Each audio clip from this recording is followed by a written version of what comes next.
नमस्कार दोस्तों। कहानियों की श्रृंखला में आज सुनेंगे मिथिलेश्वर जी की कहानी मनबोध मऊआर। लेकिन उससे पहले मेरा आपसे विनम्र अनुरोध है कि अगर मेरे द्वारा सुनाई हुई कहानियाँ आपको अच्छी लगती हैं और आपने अभी तक मेरे चैनल को सब्सक्राइब नहीं किया है तो सब्सक्राइब ज़रूर करें, लाइक करें और अपने दोस्तों और परिचितों में शेयर भी करें। बेल आइकन दबाना बिल्कुल भी ना भूलें। आज सुनिए मनबोध मऊआर।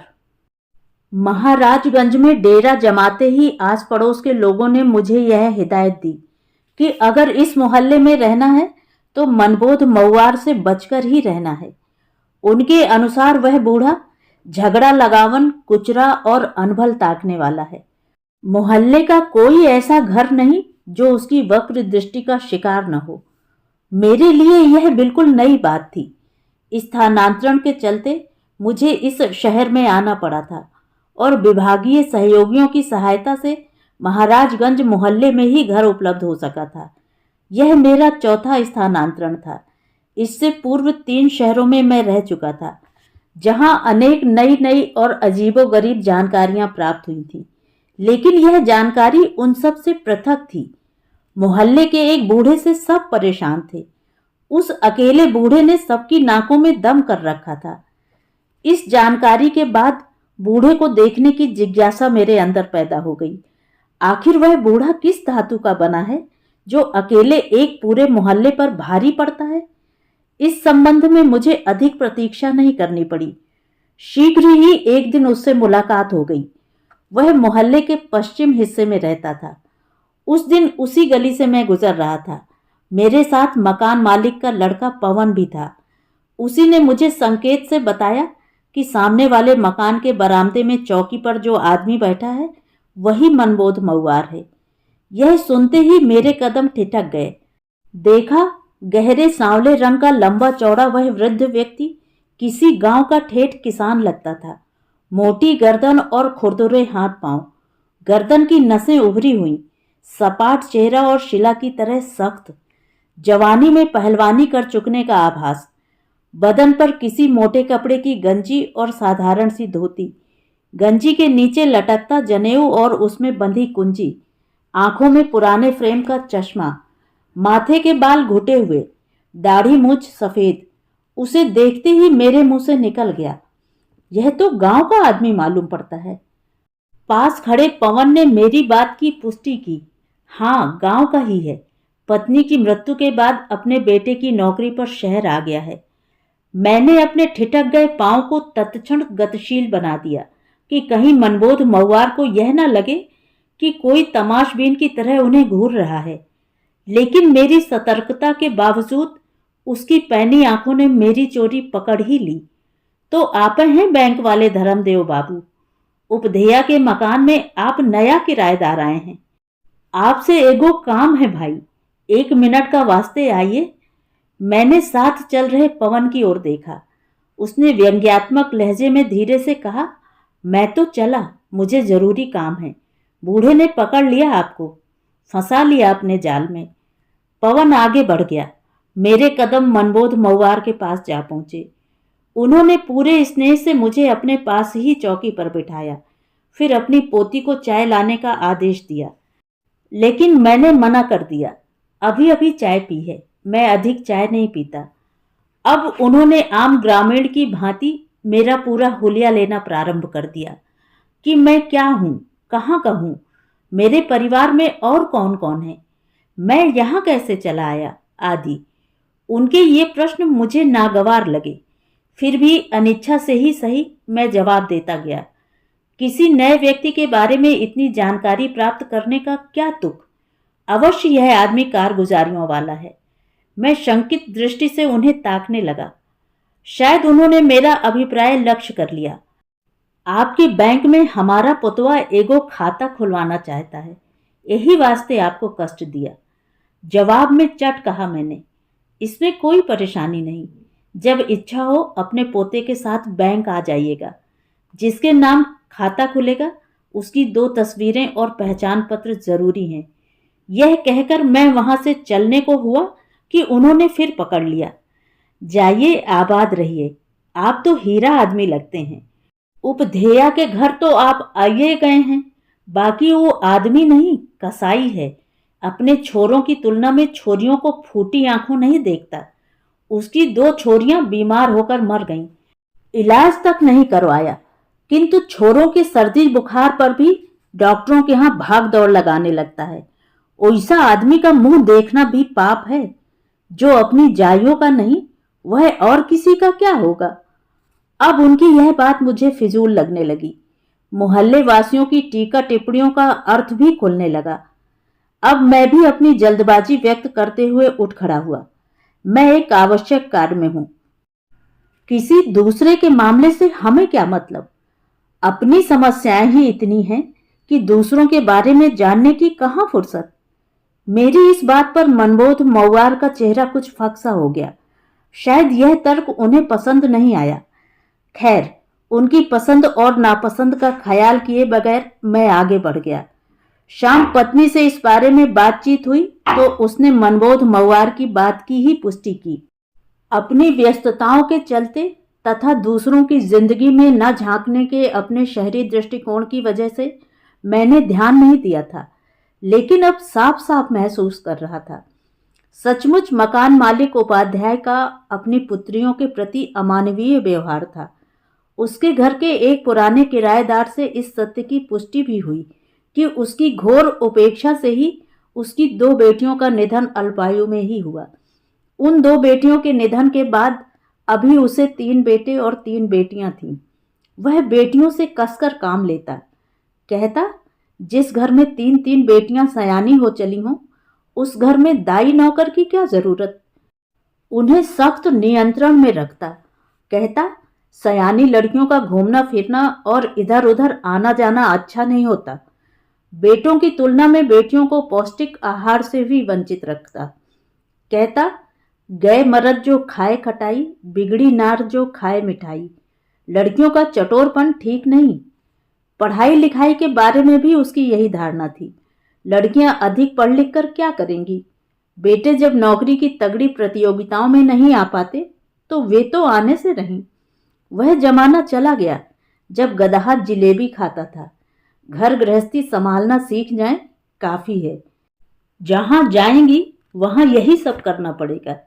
बेटियों के प्रति उपाध्याय के इस दृष्टिकोण की जानकारी भी मुझे प्राप्त हो गई कि उन्हें पराई चीज समझने तथा उनकी शादी में खर्च होने वाले तिलक दहेज ने उनके प्रति उसे इस तरह का बना दिया था।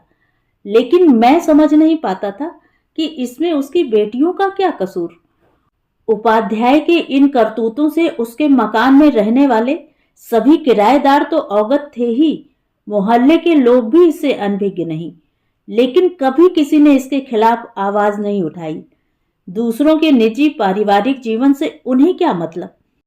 किसके यहाँ क्या होता है यह जानने की न तो उन्हें फुर्सत है, न दूसरों की समस्याओं में उलझने की मंशा। अपनी शांति उन्हें बर्बाद नहीं करनी और अकारण किसी से दुश्मनी भी नहीं लेनी। इस यथार्थ से अवगत होने के बाद मनबोध मौवार के प्रति उपाध्याय जैसे लोगों की नाराजगी के विपरीत अब मेरे मन में श्रद्धा के भाव पैदा होने लगे। कोई तो है इस मोहल्ले में जिसकी नजर घर के भीतर के जुल्मों पर भी है, जो आम मोहल्ले वासियों की तरह सिर्फ तटस्थ दर्शक नहीं। मैंने अपने निकट के 1-2 मित्रों से अपने मन की यह बात व्यक्त की, लेकिन मित्रों ने अपनी पृथक राय जताई। आप उस बूढ़े को महान आदमी हरगिज मत समझिए, वह निकम्मा है, उसके जिम्मे कोई काम नहीं। दिन भर अपने दरवाजे के बरामदे पर बैठकर आहट लेता रहता है कि किसके यहाँ क्या हुआ। हम आप यहाँ नौकरी करने आए हैं, जासूसी करने नहीं। यह गंवार और फिजूल आदमी है कि दूसरों के बीच दखल देता है। कोई सब शिक्षित व्यक्ति ऐसा कर ही नहीं सकता। इस विषय पर मित्रों से बहस करना मुझे उचित नहीं जान पड़ा। मनबोध मौवार को जानने से पहले मेरा दृष्टिकोण भी प्रायः ऐसा ही था। अपने इसी दृष्टिकोण के चलते 3-3 शहरों में नौकरी करके भी मैं सकुशल, बेदाग और साबुत बना हुआ था। दूसरों के मामलों में पड़ता तो क्या वे मुझे छोड़ देते।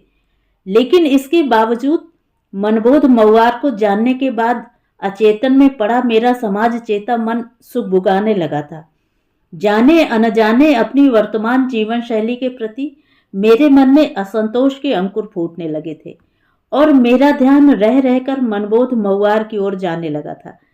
इसी बीच मुझे यह अच्छी तरह ज्ञात हो गया था कि मोहल्ले में प्रायः वे ही उनके आलोचक थे जिनके यहाँ अनैतिक और अमानवीय कार्यों का उन्होंने भंडा फोड़ किया था।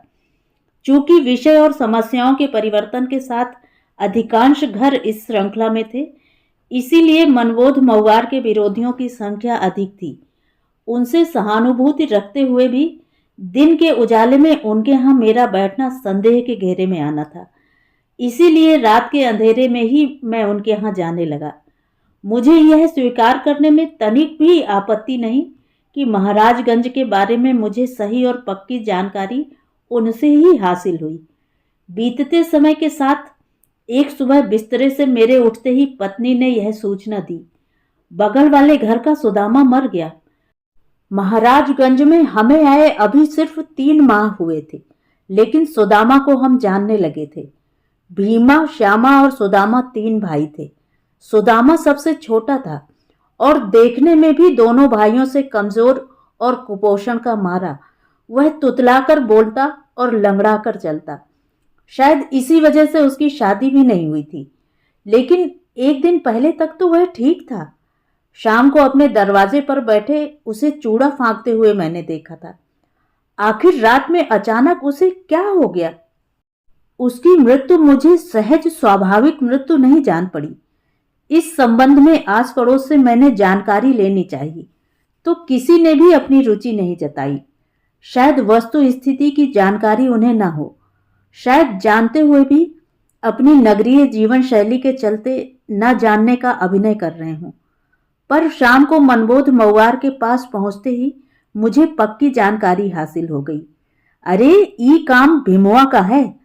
इस शहर में 10 कट्टा जमीन छोड़कर उनके माँ बाप मर गए। शुरू में भीमुआ दोनों बेकत सुदामा को बहुत दुख देते थे। उस लंगड़े को नौकर की माफिक खटाते और भरपेट खिलाते भी नहीं। उनके रंग रवैये से आज ही जाकर सुदामा श्यामा के साथ रहने लगा। इधर जमीन के बंटवारे की बात चलने लगी थी। ऐसी चर्चा भी थी कि सुदामा अपना बखरा श्यामा को देगा। कल अपनी सास के निधन पर श्यामा को अपने परिवार के साथ एकाएक ससुराल जाना पड़ा। अपने किसी जरूरी काम से सुदामा को उसने छोड़ दिया था। 2 दिन बाद उसे ले जाने की योजना थी। बाकी अवसर अच्छा जान भीमुआ ने यह काम कर दिया। अब जमीन का बखरा 3 भाग में नहीं 2 भाग में ही होगा। तीसरे फरीक को तो उसने मिटा दिया। 1 नंबर का गुंडा है। ओकरा डर से मोहल्ले वाले भी नहीं बोलते। देखिएगा, कोई कुछ नहीं कहेगा, सब रफा दफा हो जाएगा। श्यामा के आने से पहले ही उसने लाश भी दफना दी। उस शाम जल्द ही मैं मनबोध मऊआर के यहाँ से लौट आया। 3-4 दिन बाद सारी बातें दबी जुबान में सामने आ गईं। मनबोध मऊआर का कथन बिल्कुल सत्य था। उनके कहे अनुसार सचमुच भीमा के खिलाफ किसी ने आवाज नहीं उठाई। इससे पहले भी हत्या के 2 मामलों में उसका नाम था, लेकिन प्रमाण और गवाह के अभाव में वह सजा से बरी था। लौटकर आने के बाद श्यामा भी रो पीट कर रह गया। प्रमाण और गवाह के अभाव में वह कुछ नहीं कर सका। सुदामा की हत्या ने उसे भी आतंकित कर दिया था। मैं इस बात को लेकर चिंतित और विस्मित था कि जिस डर से पूरे मोहल्ले के लोग चुप थे, उस डर का शिकार मऊआर क्यों नहीं थे? विभिन्न घरों के भीतर की सूचनाएं प्राप्त करने का उनका जरिया क्या है? इस विषय पर विचारोपरांत उनका जरिया जानने में तो मैं कामयाब हो सका कि उनका दृष्टिकोण व्यक्तिगत की अपेक्षा समष्टिगत है, कि सिर्फ अपने तक ही सीमित न रहकर औरों की खोज खबर वे लेते हैं। मोहल्ले में अपने जैसे लोगों से उन्होंने दोस्ती गांठ ली है। कई लोग जो स्वयं आवाज उठाने से डरते हैं, उनके कान में अपनी बात पहुंचा देते हैं। कई आलोच्य घरों के उपेक्षित और क्षुब्ध सदस्य चुपके से अपने घर का वृत्तांत उन्हें सुनाते हैं, लेकिन जिस भय से सबके मुंह सिले हुए हैं, उससे उनके भयभीत न होने का कारण लाख माथापच्ची के बाद भी मैं नहीं समझ पा रहा था। यह कोई गांव नहीं था, कि किसी व्यक्ति या परिवार की दबंगता के सब कायल हो जाएं। लेकिन अपने इस प्रश्न का उत्तर भी मुझे शीघ्र ही प्राप्त हो गया। ऐन बसंत पंचमी के दिन अपराह्न 4 बजे यह सूचना मिली कि जय किशन अपने दल बल और बंदूक के साथ मनबोध मऊआर को मारने उनके दरवाजे पर चढ़ा है। सूचना देने वाले ने यह भी बताया कि मनबोध मऊआर ने यह प्रचारित किया है कि जय किशन स्मगलर है, स्मगलिंग के पैसे से मोहल्ले में कोठी बनवा रहा है। उनके इसी प्रचार की प्रतिक्रिया में जय किशन उन्हें ठिकाने लगाने पहुंचा है। मोहल्ले में जय किशन की बन रही भव्य कोठी को लेकर मेरे मन में भी यह बात उठ रही थी कि किस कमाई के बूते जय किशन यह कोठी बनवा रहा है।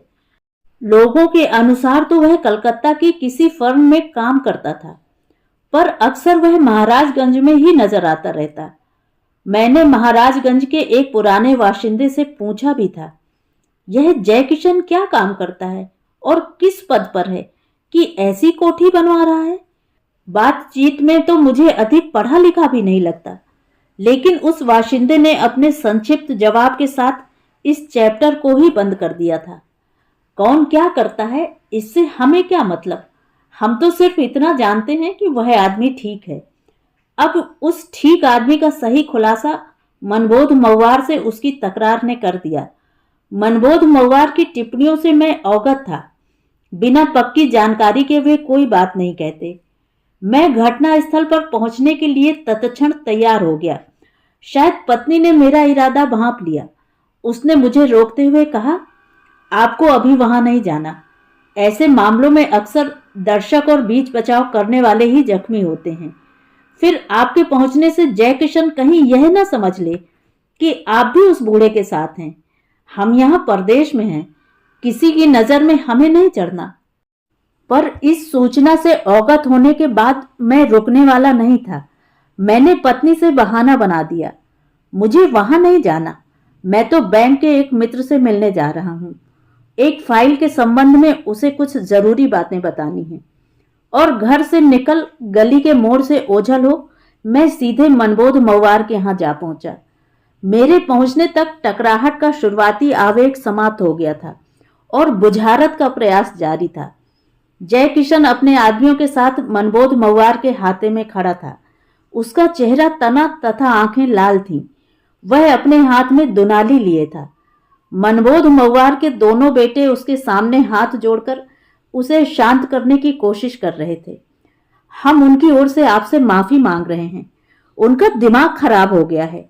वे किसी के बारे में भी अनाप शनाप बोलते रहते हैं। आप उनकी बात पर न जाएं। आप तो जानते हैं घर के पुरनिया सठिया जाते हैं। हम उन्हें समझाकर हार गए। कोई और होता तो कुछ करते भी। अब बूढ़े बाप का क्या करें।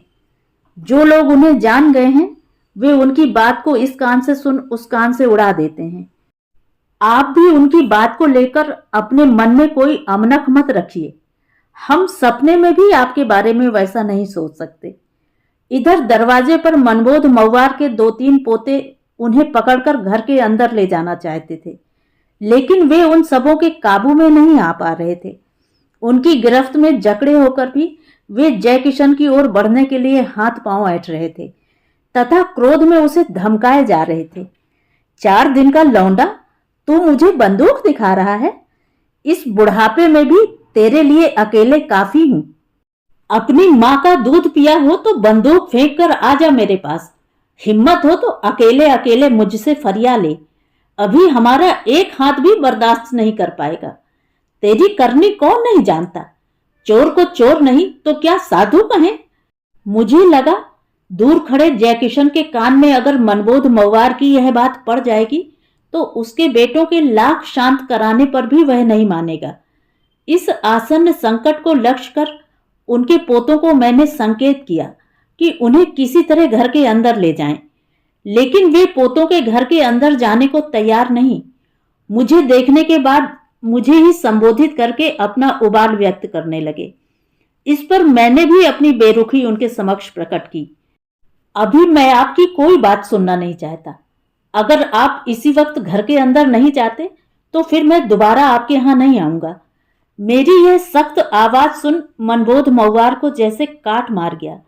वे हतप्रभ हो मेरी ओर ताकने लगे।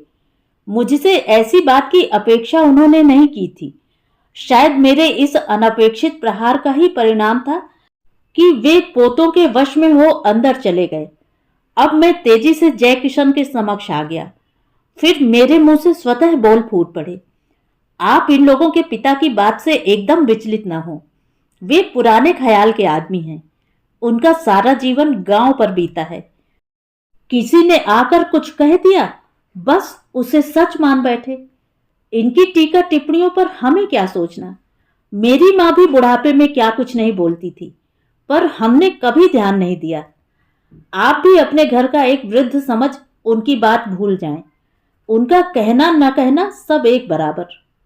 जय किशन पर मेरे इस कथन का असर हुआ। शायद तीसरहित होकर मैंने यह बात कही, इसीलिए वह मान गया। जो हो, वहां से उसके जाने पर मनबोध मव्वार के बेटों पोतों से कम सुकून मुझे नहीं हुआ। जाने क्यों मनबोध मव्वार और उनके परिवार के प्रति मेरे मन में कहीं आत्मीयता पैदा हो गई थी।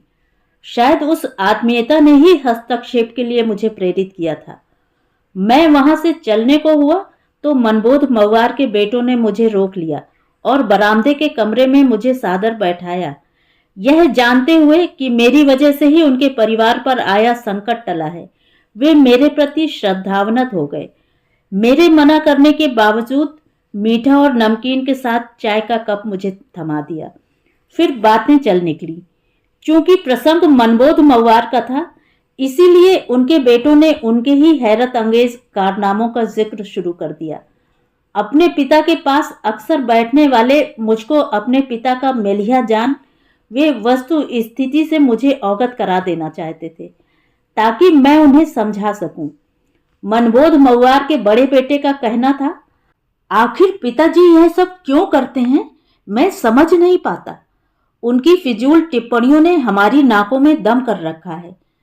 उस बगल के मकान में रहने वाले हरिचरण से हमारा कितना अच्छा मेलजोल था। वह अपनी पत्नी को पीटता है तो वह पति पत्नी के बीच का निजी मामला है, पर पिताजी ने इसे लेकर बावेला खड़ा कर दिया। उसके खिलाफ क्या कुछ नहीं कहा, अकारण उसे हमारा दुश्मन बना दिया। एक दिन जय किशन की तरह वह भी उलझने आ गया था। मैं इन्हें समझाता हूं कि अब किसी के बीच पड़ने का समय नहीं रहा, लेकिन ये जाने किस मिट्टी के बने हैं, हमारी बात इनके भेजे में आती ही नहीं। उनके दूसरे बेटे का कथन भी लगभग इससे मिलता जुलता ही था। एक न एक दिन इनके चलते कुछ होकर रहेगा। सिधरिया चाल चले, भुतकवा के सिरे बीते। ये तो द्वार पर बैठकर गाल बजाते रहते हैं और बीतता तो हम लोगों के माथे है। पूरे महाराजगंज को इन्होंने दुश्मन बना दिया है। कब कौन दुश्मनी साध ले, जीना मुहाल हो गया है। मोहल्ले के उतरवादी पट्टी का पराहू मुझे अपने सगे भाई की तरह मानता था। उसकी लकवाग्रस्त मां कष्ट में है तो इसमें उसका क्या कसूर। पराहू दोनों पति पत्नी से जितना पार लगता है उतना करते ही हैं। उसकी मां की किस्मत में दुख लिखा है तो उन्हें दुख भोगना ही है। लेकिन जाने कैसे इन्हें यह पता चल गया कि मां के नाम पर जमा रुपए हड़प पराहू ने दुर्दिन में उनसे मुंह फेर लिया है। इस जानकारी के बाद पराहू के खिलाफ मोहल्ले में किसका कान इन्होंने नहीं भरा। राह चलते हुए को भी रोककर पराहू को थू थू किया। अंततः पराहू तक उनकी बात पहुंच ही गई। उसने मुझसे बोलचाल तक बंद कर दी तथा हमारे खिलाफ भी झूठा प्रचार शुरू कर दिया। भैया की बेटी की तय शादी कट गई। यह सब इनकी हरकत के चलते ही हुआ। मनबोध मव्वार के बेटों के बाद उनकी विधवा बहन भी मुझे बहुत कुछ बताने के लिए आमादा हो गई थी। वहां आने जाने के चलते उनसे भी मेरा परिचय हो गया था। वे छोटी उम्र में ही विधवा हो गई थी तथा उन्हें कोई बाल बच्चा भी नहीं था। अपने भाई मनबोध मव्वार के साथ नैहर में ही रहती थी। मनबोध मव्वार की तरह वे भी बूढ़ी थी। उन्होंने गांव में मनबोध मव्वार के हस्तक्षेप के कई किस्से मुझे सुनाए। जब दूसरों के मामले में कूदकर अपना अहित करते हुए तबाह होने वाले का पक्ष उन्होंने लिया। अपने परिवारजनों द्वारा जमीन से बेदखल होने वाली एक विधवा का वृत्तांत तो उन्होंने विस्तार से बताया कि कैसे उनके भाई ने उसके लिए मारपीट से लेकर केस मुकदमा तक लड़ा। विधवा के घर वालों ने उन्हें बदनाम करने की भी कोशिश की, लेकिन वे आग की तरह पवित्र बने रहे। उनकी बहन के अनुसार भैया जैसा आदमी पूरे गांव में दूसरा नहीं। गांव में भी उस घड़ी कोई किसी के बीच पड़ना नहीं चाहता था, पर ईद समझाने से भी कहाँ मानते थे। कहते थे करवैया से देखवैया को कम पाप नहीं लगता। वह तो भगवान ने इसकी देह धजा ऐसा बना दिया था कि सब इनसे डरते थे। गांव के अखाड़े में कबहू इनकी पीठ में धूल नहीं लगी। एक भैंस का दूध अकेले पी जाते थे। अब तो देखने पर भी नहीं लगता कि ई उहे भैया हैं। इस दौरान मनमोद मऊआर घर के अंदर ही रहे। उनके बेटों और पोतों से मुझे यह पता चल गया था कि मेरी उपस्थिति से उन्हें अनभिज्ञ रख पूजा वाले घर में मानस पाठ पर उन्हें बैठा दिया गया है, अन्यथा अब तक वे मेरे समीप अवश्य पहुंच आए होते। मैं जानता था हर शाम मानस पाठ की उनकी दिनचर्या वर्षों पुरानी थी, इसीलिए उनसे मिलने या तो मैं मानस पाठ से पहले आता था या बाद में। शाम गहराने के बाद मैं भी वहां से चल पड़ा। उनके परिवार वालों के बीच मुझे देर तक रुकना पड़ गया था। उस रात जाने क्यों चाहते हुए भी मैं सो नहीं सका। सारी रात मनमोद मऊआर के परिवारजनों के वृत्तांत मेरी आंखों के समक्ष मंडराते रहे। जाने अनजाने मैं उनके बारे में ही सोचता रहा। उनके व्यक्तित्व ने कहीं गहरे तक मुझे उद्वेलित कर दिया था।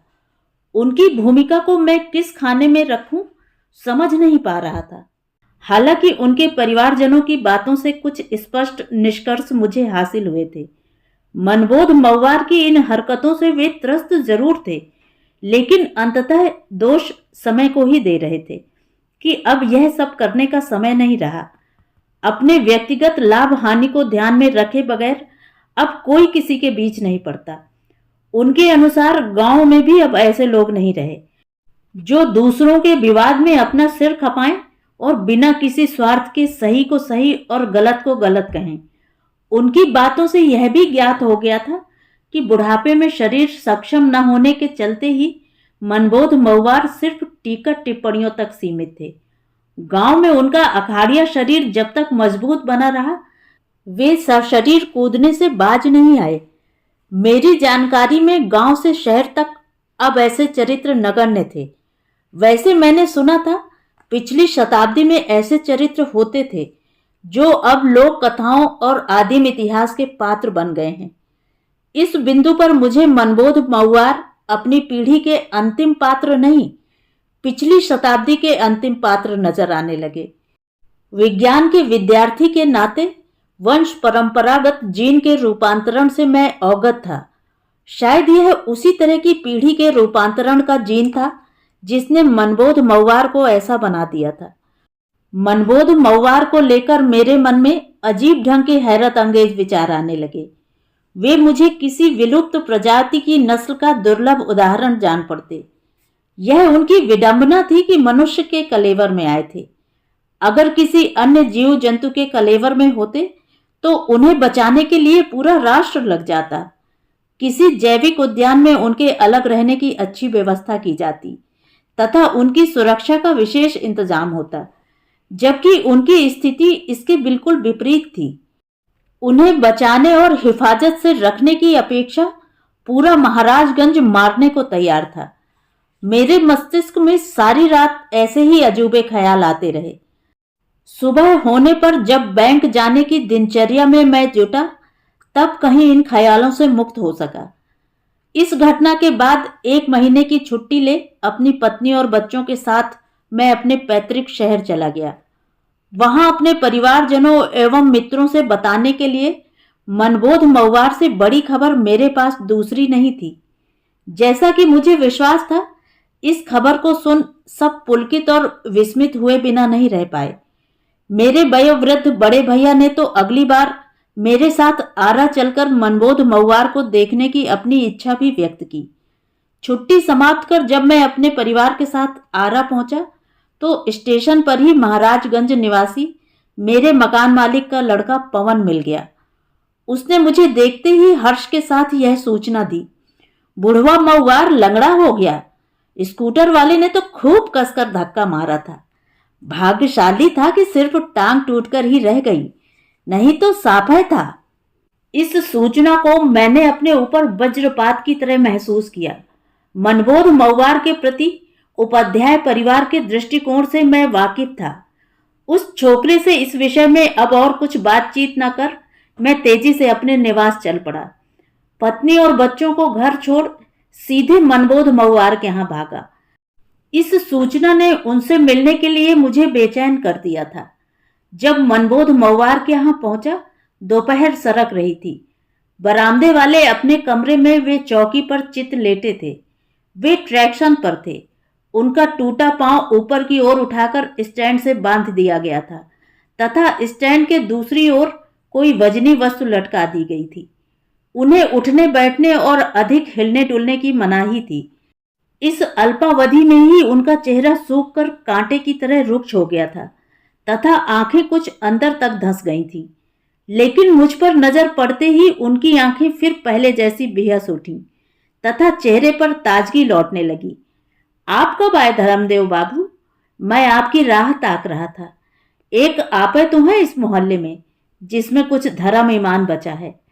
मैंने तत्क्षण कहा, अभी इसी वक्त आ रहा हूं। स्टेशन पर जैसे ही पता चला, परिवार को घर छोड़ सीधे आ रहा हूं। यह सब कैसे हो गया? आपको बचकर रहना चाहिए था। होनी होकर रहती है धर्मदेव बाबू, होनी को कोई टाल नहीं सकता। प्रारब्ध का भोग तो भोगना ही पड़ता है। हमको कौनो मलाल नहीं। इसका मियाद बीतने पर हम फिर ठीक हो जाएंगे। लेकिन आखिर हुआ कैसे? अरे का बताऊं धर्मदेव बाबू। और वे बताने जा रहे थे कि उन्हें रोककर उनके बड़े बेटे ने मुझे सब कुछ बता दिया। उनके अनुसार अपने पोते के साथ अपने गांव के एक मरीज को देखकर वे अस्पताल से लौट रहे थे।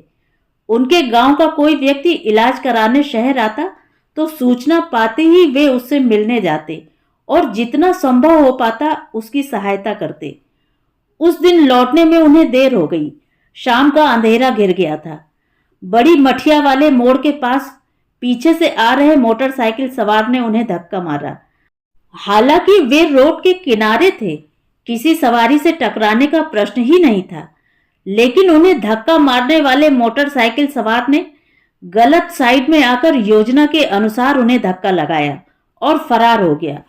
उनके बड़े बेटे की सूचना के बाद उनके दूसरे पुत्र, पोते और उनकी बहन ने भी उस घटना पर अपनी अपनी प्रतिक्रियाएं व्यक्त की। मेरे आगमन की सूचना पर सब उस कमरे में जुटाए थे। उन्होंने तकरार बढ़ने के डर से स्पष्ट शब्दों में किसी का नाम तो नहीं लिया, लेकिन उनकी बातों से भीमा और जयकिशन का स्पष्ट संकेत मुझे मिल रहा था। उन दोनों में से ही किसी ने यह काम किया था, या संभव है किसी और ने किया हो। उनके दुश्मनों की संख्या कोई नियत तो थी नहीं। अंधेरे की वजह से उनका पोता मोटरसाइकिल सवार को पहचान नहीं सका। यहां मेरे मन में यह बात भी उठ रही थी कि संभव है उनके पोते ने उस व्यक्ति को पहचान भी लिया हो, लेकिन तकरार न बढ़ाने की गरज से घर वालों ने उसे गोपनीय रखने का निर्देश दिया हो। जो हो, इस सूचना से मेरा मन आहत हो गया। मनबोध मऊवार पर लोगों के इस जानलेवा प्रहार ने मुझे अंदर तक हिला दिया। मैंने कड़े शब्दों में इसकी निंदा की। यह तो हद दर्जे की नीचता है। इन्होंने अगर उनकी गलतियों का पर्दाफाश सरेआम किया तो इसका जवाब छिपकर वार करना नहीं है। मनबोध मऊवार के परिवारजनों से निपट अब मैं उनके करीब जा बैठा। मुझसे बातचीत करने के लिए उनका मन तो अकुला ही रहा था। उन्हें समझाने के लिए मेरा मन भी व्यग्र था।